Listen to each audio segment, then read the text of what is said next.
I am really absolutely delighted that our keynote speaker is Professor Jesse Thaler from the Massachusetts Institute of Technology.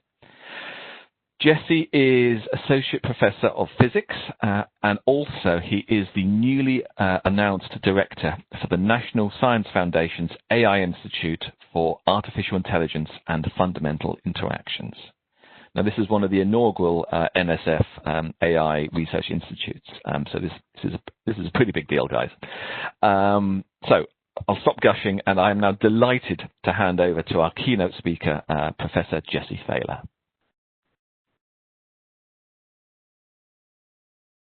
Thank you so much, Fraser, for the introduction, and thank you to the Tommy Flowers Network for inviting me here to speak. And this is a fortuitous collision of the world of physics and the world of data science and artificial intelligence, and kind of amazing that this NSF AI Institute was announced precisely at a time when it's relevant for me to come and speak to you all today.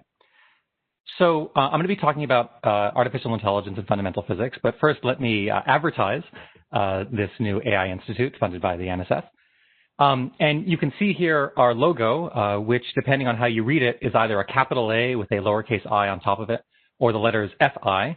And what we see is that artificial intelligence in our minds and fundamental interactions are truly intertwined. And for any of you in the audience who are interested in continuing research in this area and you're entering into your postdoctoral stage, on October 20th is the deadline for a postdoctoral fellowship opportunity to apply to be one of the first I-FI fellows. So we're calling our institute I-FI, kind of shortening of artificial intelligence and fundamental interactions, I-FI. And if you go to ifi.org/fellows.html, that's an opportunity for you to apply to our program. So let me say a little bit about fundamental interactions.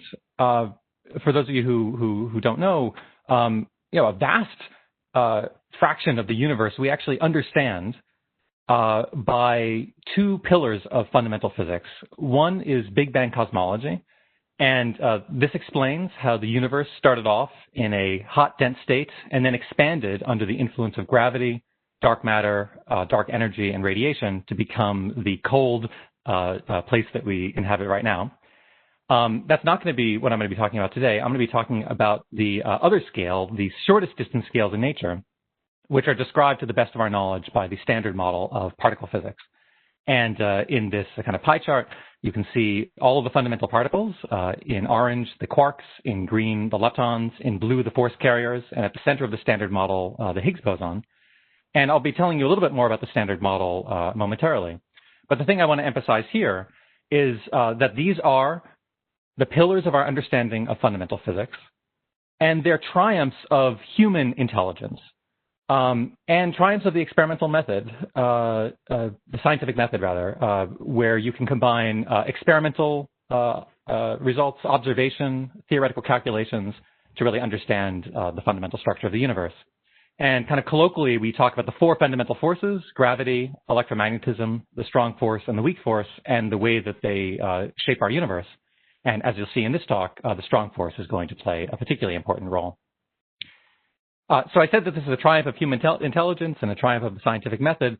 And what we'd like to do is we'd like to translate these successes into the world of artificial intelligence, as well as benefit from artificial intelligence to push the frontiers of knowledge. Since while Big Bang cosmology and the standard model describe a lot of known physics, it doesn't describe everything. And so we keep on pushing into the frontiers of discovery. So the title of my talk, I gave it as Collision Course, and I mean collision course in two ways. So one, I'm going to try to teach you a little bit about particle physics. And what we do in particle physics is we slam together particles, study the debris, and somehow figure out the nature of the universe. Here, this is an image from the CMS detector at the Large Hadron Collider outside of Geneva in Switzerland. And here we're slamming together protons. Maybe we're creating some new state of matter or some new dynamics that we'd like to understand. Maybe we're seeing just the results of the standard model of particle physics. Whatever it is, the collision debris we need to interpret and do inference tasks to figure out what's going on. Now, I'm also calling this talk Collision Course for another reason, because in my research, but I think more in the community generally, there's been a collision between two different broad fields, the field of physical sciences and the fields of mathematics, statistics, and computer science.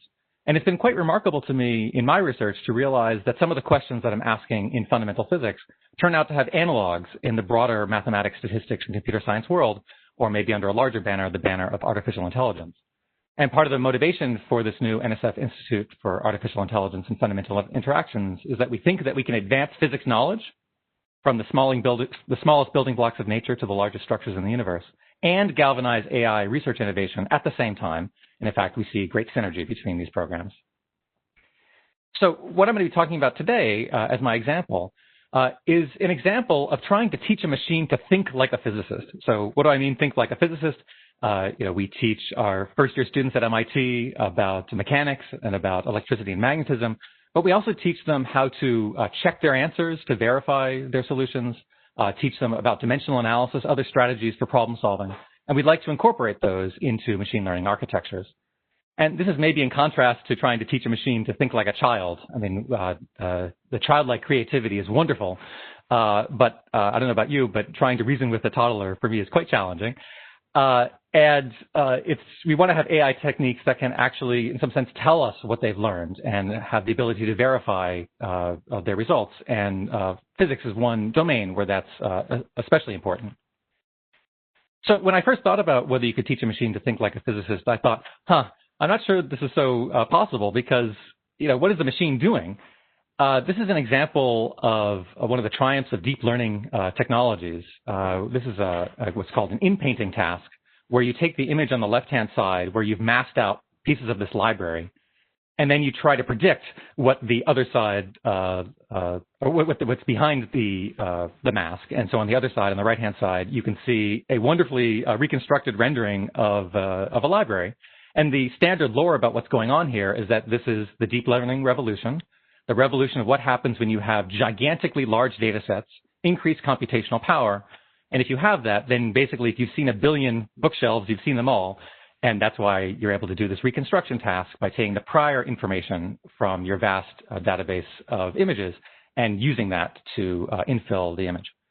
But what's remarkable about this particular example is that's not what's going on here. In fact, this is an AI algorithm that's never seen another picture of a library. Instead, these researchers understood the structure of the problem and how you basically capture repeating patterns in a machine learning architecture, even if you've never seen exactly what those repeating patterns are. And so I'd like to think about this as deep learning meeting deep thinking. Deep thinking about the structure of the problem allows us to find more successful solutions. So in my research, I know a lot about the structure of my problem. I'm a theoretical particle physicist, so I understand the structure of the standard model, and I'll try to give you a little bit of a particle physics 101 right now.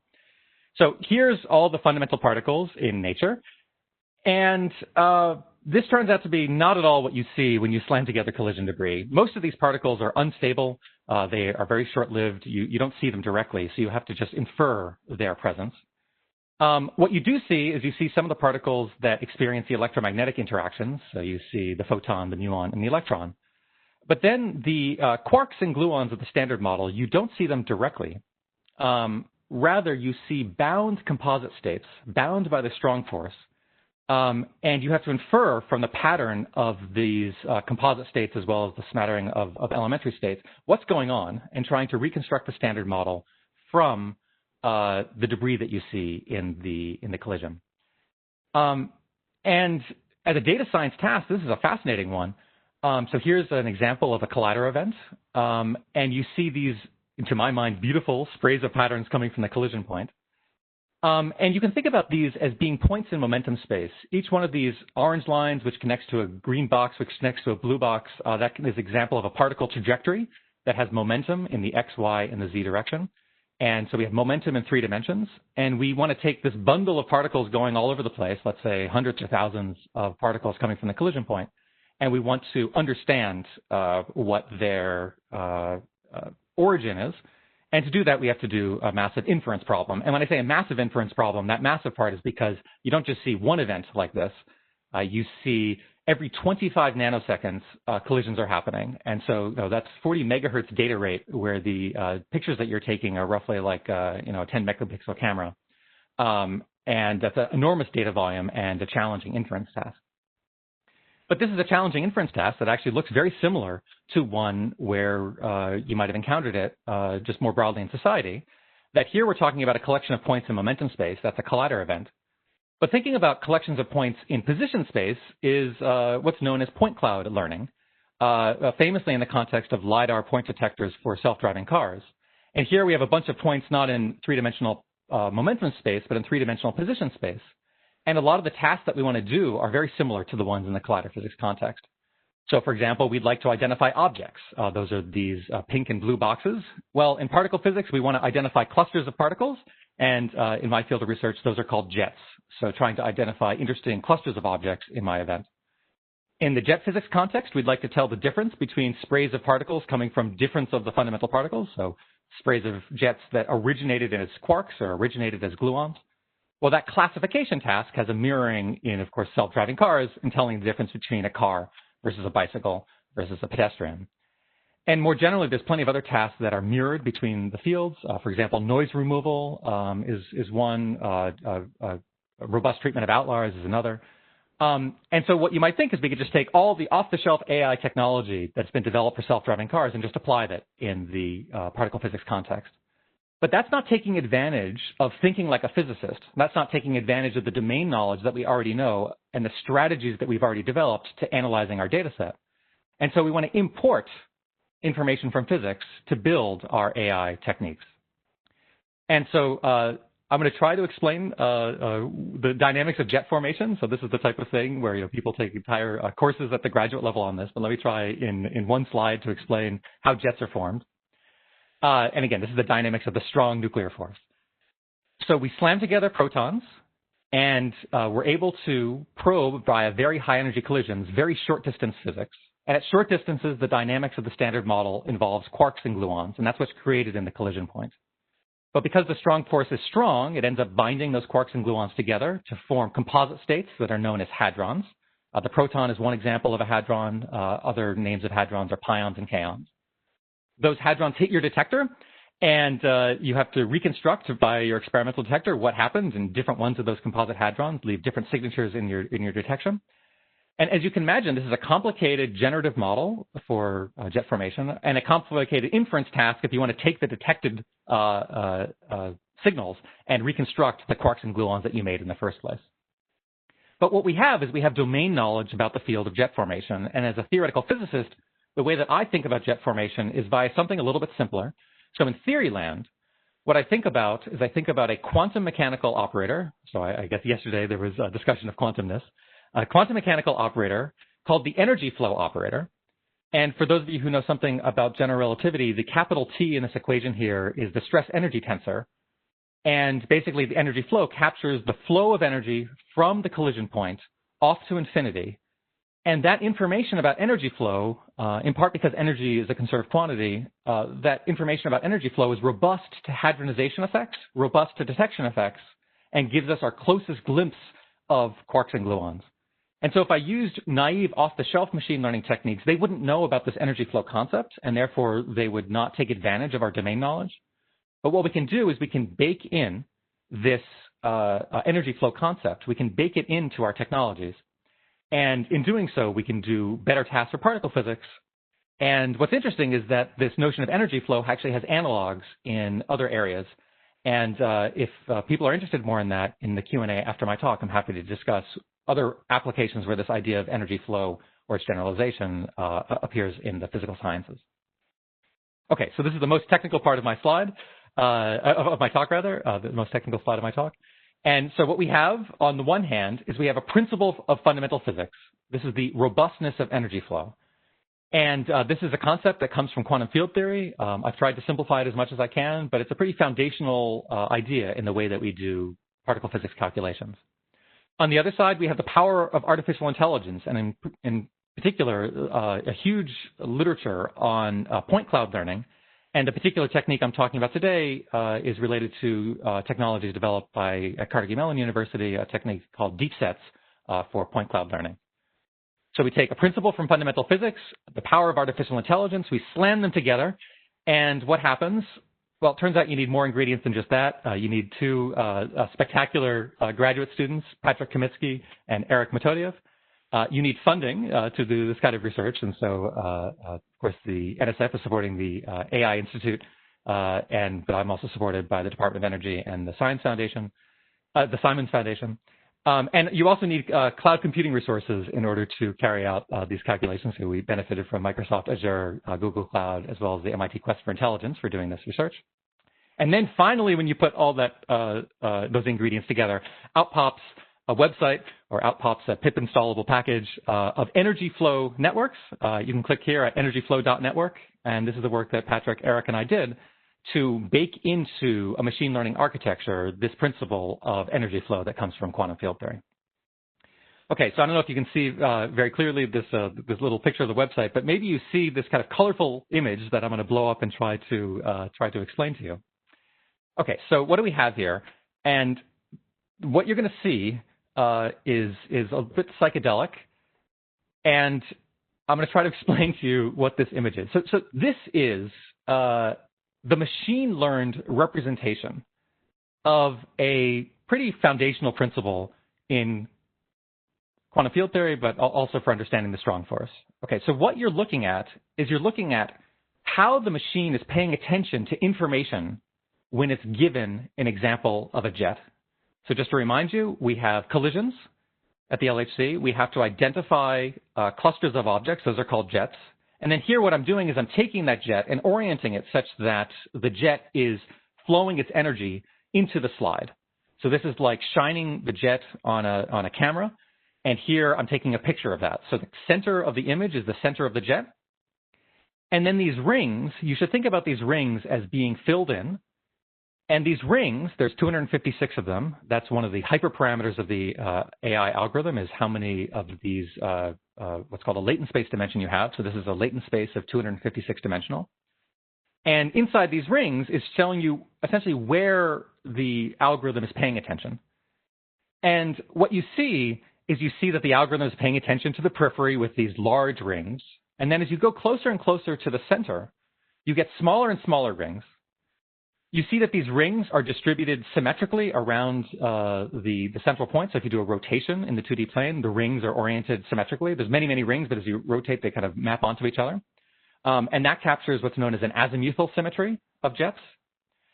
And then if you just stare at this, you stare at this long enough, you realize that the ring patterns are self-similar as you go towards the center. There's like a fractal-like behavior where the outside rings are large, the inside rings are smaller, but there's a particular scaling exponent that tells you how you go from the large rings to the small rings. And remarkably, this scaling exponent is one of the things that we teach students who study the strong interaction, the scaling exponent that you expect for the strong force. And indeed, that scaling, or more accurately, the breaking of that scaling, was the reason for a Nobel Prize in 2004 for understanding the strong interaction. And if we had a perfectly scale invariant theory, we wouldn't have a very interesting universe to inhabit. But because the strong force gets strong and there's a violation of that scaling symmetry, that's actually what triggers this hadronization step, the strong force getting strong and binding things together. And so if I really went to the very, very, very center of this image, you would find that the ring stopped growing, or sorry, stopped shrinking, and they started getting to a fixed value corresponding to the confinement scale, what we call, of the strong force. Okay, so that's pretty cool. And let me just try to just give you a little bit more detail. So here, the way that we've trained our neural network is via what I'll call the hello world of jet physics, a very simple binary classification problem of telling the difference between quark jets and gluon jets. The algorithm that we're using is an energy flow network, and so I'm not showing you the neural network diagram for that. That's buried in this F and the phi function. But what I want to emphasize is that we're doing the specific energy flow restriction, where in green you see energy as appearing in a linear way, and that turns out to be a way of encoding this complicated quantum field theory principle actually has a pretty simple representation in terms of a neural network architecture. And then this strategy for verification that I'm showing you here, again, the network has learned to tell the difference between quarks and gluons, but I can verify that the network is using trustable information by going inside this latent space, which is labeled here by these V functions.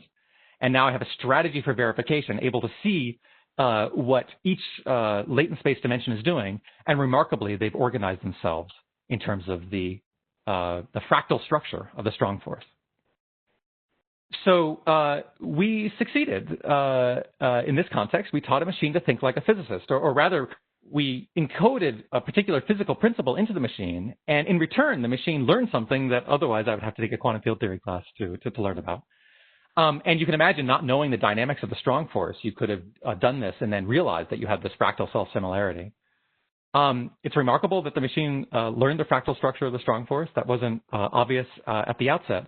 But now we have a cycle where now we've realized it can take this knowledge, we can bake that knowledge back in and see what other types of discoveries we might make, and potentially even discover things that we didn't already know about. In this case, I already knew about the fractal structure of the strong force. What we're really excited is applying this to cases where we don't know what the answer might be.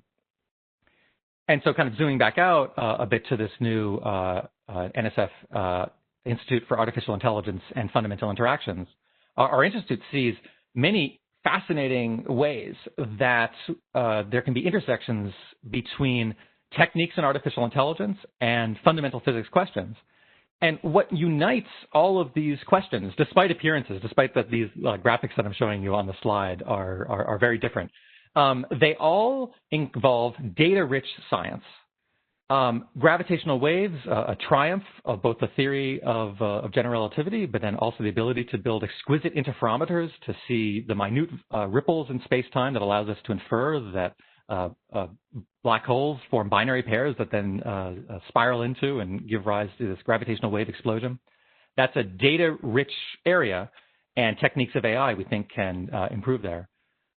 In nuclear physics, in particular in theoretical nuclear physics deals with trying to understand the strong force in more detail. And there you have synthetic data, created on a computer that then you want to sift through in order to understand how nuclear physics interactions work. In astrophysics, we've entered the era of multi-messenger astrophysics, where we have multiple ways of looking at the universe, both in optical, in neutrinos and gravitational waves, radio. And synthesizing that data is a challenge at the intersection of artificial intelligence and fundamental physics. I already gave you an example of particle colliders. Let me turn to mathematical physics. Here, there's fascinating questions coming out of string theory that we can answer using AI techniques, where there's certain knot-like structures that actually underpin our understanding of the shortest distances in nature, and trying to unravel those knots is something that we can do with AI. And then finally, dark matter. This is a mysterious substance that's actually 5 times more abundant than anything that I showed you in the standard model. It's absolutely important for the growth of structure in our universe, but we don't know much about it. And understanding both its gravitational behavior, but also its potential behavior under other forces, is something that we can do at the intersection of artificial intelligence and fundamental interactions. And so what I want to leave you with is I want to leave you with a question, and hopefully this question will spark questions to me, of what principles and strategies from physics could you incorporate into your research in data science and AI? And I'm coming from the perspective of fundamental physics, and of course physics is baked into the DNA of the research that I'm doing. But strategies that we teach in physics classes are relevant well beyond the physics domain. And I gave you an example of a few of those principles and strategies in this talk today. So I told you about this energy flow concept, which is an example of a symmetry, or the scaling symmetry. That's an example of a symmetry, and how can we bake symmetries into neural network architectures. And then I talked about verifiability, the ability to actually peer inside the network and actually find ingredients that you can test. And we do this all the time in physics calculations and in physics experiments. We do beam tests in collider physics. And what types of verifiability strategies can you bake into your AI techniques? Many other concepts from physics that might be relevant. And with that, let me close out, and I look forward to getting your questions about this fascinating intersection between AI and fundamental physics.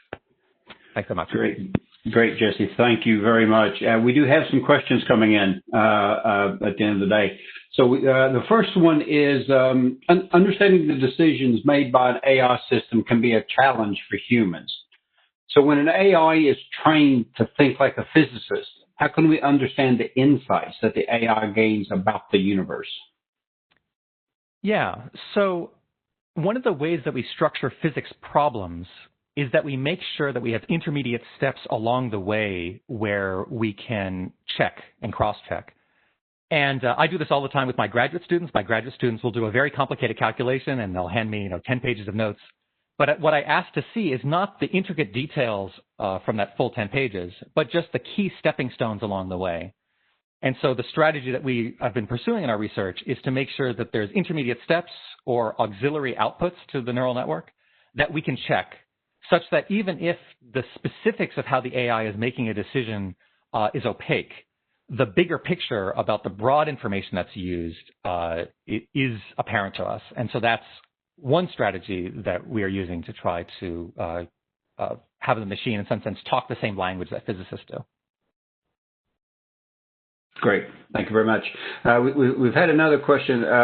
I know your focus isn't on cosmology, but do you feel AI techniques have anything to offer in terms of dark matter and dark energy investigations? Yeah, I think there's incredible opportunities there, and there are two different aspects of it where I see opportunities. So one is just on the data science side, that particle physics deals with massive amounts of data, but now with next generation observatories, we have the same type of data volume challenges in cosmology. And so just from a data processing and a data analysis strategy, there I see enormous opportunities. But on the more kind of fundamental side, what's maybe not so well known is that cosmology, we can understand the evolution of the universe, but partly why we can do it is that cosmology is in what's called the linear regime, basically where linear differential equations can be used in order to understand what's going on. And once you get into the nonlinear regime, then you start to get into really fascinating computational challenges. And so just predicting what's going to happen when you, in a computer, start simulations is a challenge. And so what we see opportunities to do is actually to do better numerical simulations of gravitational interactions, such that we can actually track into the nonlinear regime the growth of structure in the universe. And that's one of the key questions that we like to understand as cosmology, is that detailed pattern of growth. And we think we can tackle that with the help of AI. Great. No, thank you very much. Anna Khan has asked a question as well. So do driverless cars differentiate between cars, humans, and bicycles by looking at the energy off of them? Good.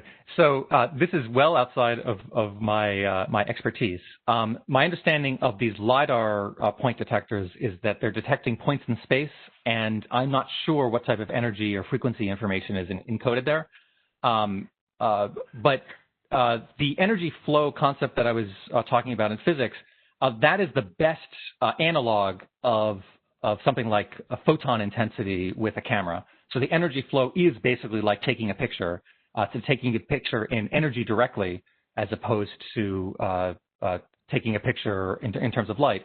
And so I think that's where the analogy is, that the LiDAR point detector is seeing essentially light bouncing off, laser light, LiDAR, and in the particle physics context, the particle physics detectors are seeing the flow of energy deposited in what's known as a calorimeter.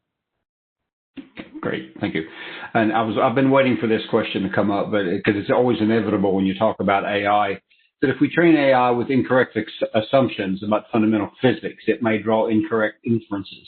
So is there a way to minimize any bias we may add?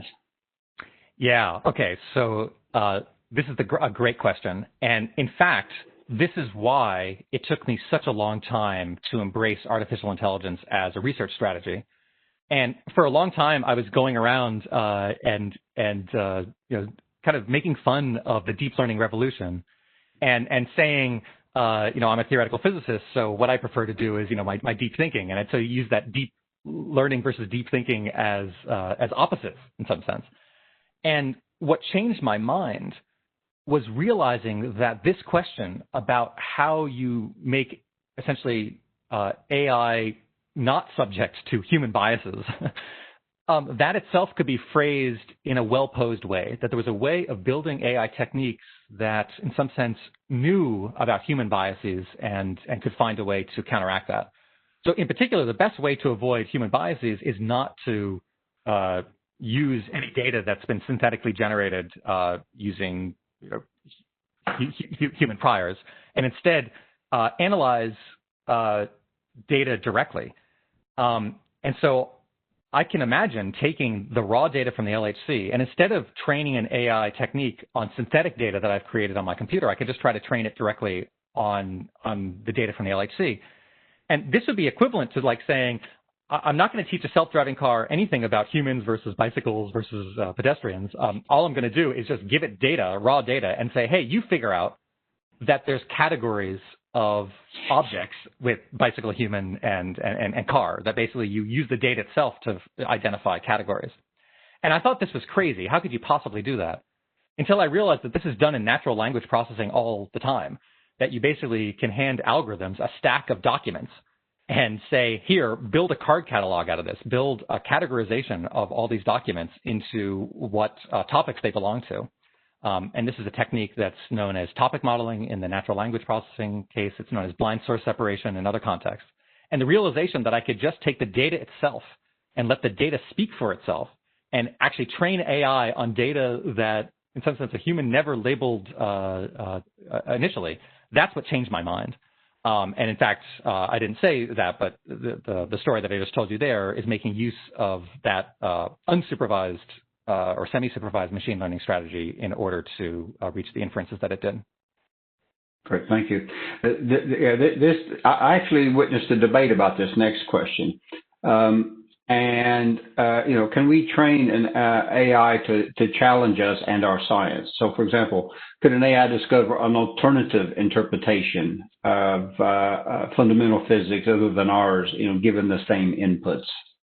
Yeah, it's a great question. And you can ask, could the history of our field have been different if we had AI in the driver's seat?